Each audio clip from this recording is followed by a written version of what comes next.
وعلى آلك واصحابك يا حبيب الله الصلاة والسلام عليك يا نبي الله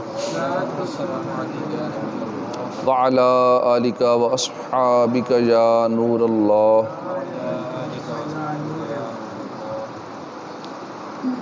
فرمان مصطفیٰ صلی اللہ علیہ وآلہ وسلم، تم جہاں بھی ہو مجھ پر درود پڑھو، تمہارا درود مجھ تک پہنچتا ہے. صلو علی الحبیب صلی اللہ تعالی علی محمد صلی اللہ علیہ وآلہ وسلم. مدینے کی حاضری، مدینے کے فضائل کے حوالے سے ہم سن رہے تھے، کیونکہ حاجیوں کی فلائٹیں بس شروع ہونے ہی والی ہیں. تو جب مدینے کی با ادب حاضری ہوگی، عشق بری حاضری ہوگی، تو اس کا انداز ہی پھر نرالا ہوگا. مدینہ مدینہ ہے، مدینے کو جنت کہا گیا ہے. کوئی جائے گا دوزخ کو، کوئی جنت میں پہنچے گا، مدینے کی طرف دوڑے گا دیوانہ محمد کا. مدینے میں ہزاروں جنتیں ان کو نظر آئیں، نظارہ کر تو لیں ایک بار رضوان میری جنت کا.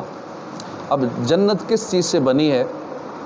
ہو سکتا ہے ذہن میں خیال آ رہا ہو کہ اہل عشق جنت سے بڑھ کر مدینے کی طلب کیوں کرتے ہیں. وسوسہ آ سکتا ہے کہ جنت کی بجائے اس سے زیادہ طلب مدینے کی کیوں کی جاتی ہے، مدینے سے اتنی محبت کیوں کی جاتی ہے. ایک حدیث پاک سنیے. امام بخاری رحمۃ اللہ علیہ کے استادوں کے استاد محدث عبد الرزاق رحمۃ اللہ علیہ نے حدیث پاک ذکر کی ہے. بڑی مشہور حدیث شریف ہے. صحابی رسول حضرت جابر رضی اللہ عنہ بارگاہ رسالت میں حاضر ہوئے، عرض کی یا رسول اللہ صلی اللہ علیہ وسلم، اللہ پاک نے سب سے پہلے کیا چیز پیدا فرمائی؟ نور والے آقا صلی اللہ علیہ وسلم نے فرمایا ہوا نور و نبی کا یا جابر، اے جابر اللہ پاک نے سب سے پہلے جو چیز پیدا فرمائی وہ تمہارے نبی کا نور مبارک ہے. رسول اکرم صلی اللہ علیہ وسلم نے مزید فرمایا اللہ پاک نے اس نور کو پیدا فرما کر 12,000 سال مقام قرب میں رکھا، پھر اس نور کے 4 حصے کیے، اس کے 3 حصوں سے عرش، کرسی اور عرش اٹھانے والے فرشتے پیدا فرمائے، اور اس نور پاک کے 4تھے حصے کو پھر 12,000 سال تک مقام محبت میں رکھا، پھر 12,000 سال کے بعد اس کے 4 حصے کیے، ایک حصے سے قلم، ایک حصے سے لو اور ایک حصے سے جنت بنائی گئی.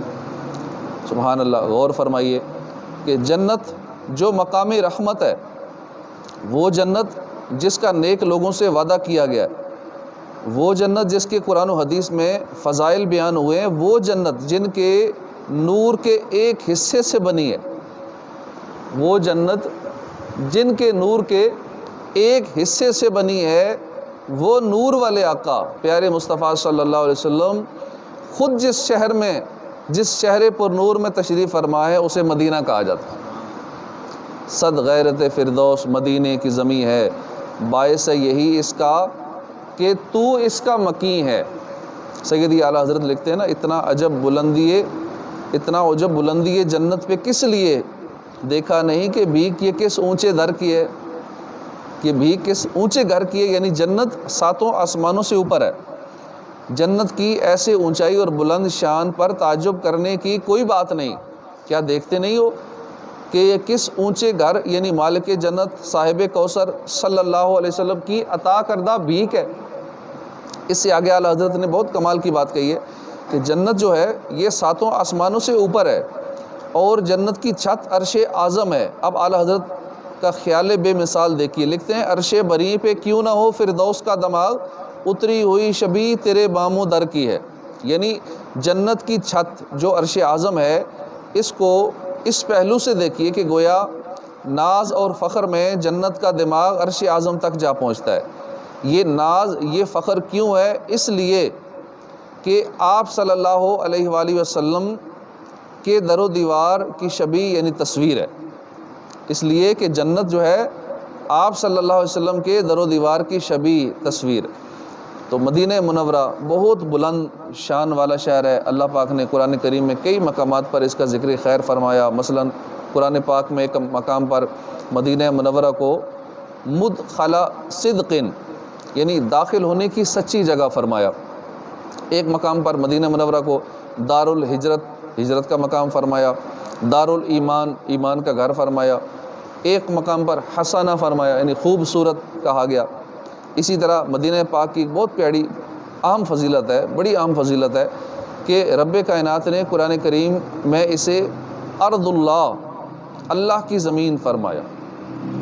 علماء فرماتے ہیں کہ اس آیت میں جو ارض اللہ ہے اس سے مراد مدینہ منورہ ہے۔ اسی طرح ایک اور مقام پر مدینہ منورہ کو ارضی میری زمین بھی فرمایا، پارہ 21 سورہ عنکبوت کی آیت نمبر 56 میں۔ تو یہ آیت مکہ مکرمہ میں موجود ان کمزور مسلمانوں کے حق میں نازل ہوئی جنہیں وہاں رہ کر اسلام کو ظاہر کرنے میں خطرے اور تکلیفیں تھیں اور وہ انتہائی تنگی میں تھے۔ اللہ پاک نے انہیں حکم دیا کہ اے میرے بندو، میری عبادت تو ضروری ہے، یہاں رہ کر نہیں کر سکتے تو مدینہ کی طرف ہجرت کر جو، وہ وسیع زمین ہے۔ مدینہ کی کیسی بلند شان ہے کہ اللہ پاک نے اسے اپنی طرف نسبت فرمایا، اسے ارض اللہ اور ارضی فرمایا۔ ایک پیاری بات یہ بھی دیکھیے کہ رب کائنات نے مدینہ منورہ کو واسعہ یعنی وسعت والی زمین فرمایا۔ سبحان اللہ، یہ بھی مدینہ پاک کی بلند شان ہے۔ اعلیٰ حضرت لکھتے ہیں مدینہ کے خطے خدا تجھ کو رکھے غریبوں فقیروں کے ٹھہرانے والے۔ دنیا بھر کے غم ہوں پریشانیاں ہوں، جب بندہ مدینہ جاتا ہے تو سارے غم غلط ہو جاتے ہیں، سب ٹینشنیں ختم ہو جاتی ہیں، ایسے جیسے بندہ ماں کی گود میں آ جاتا ہے، بس ایسے سکون مل جاتا ہے۔ تو اللہ پاک بار بار مدینہ کی حاضری نصیب فرمائے، بار بار حج عمرہ نصیب فرمائے، آمین بجاہ النبی الامین صلی اللہ علیہ وآلہ وسلم۔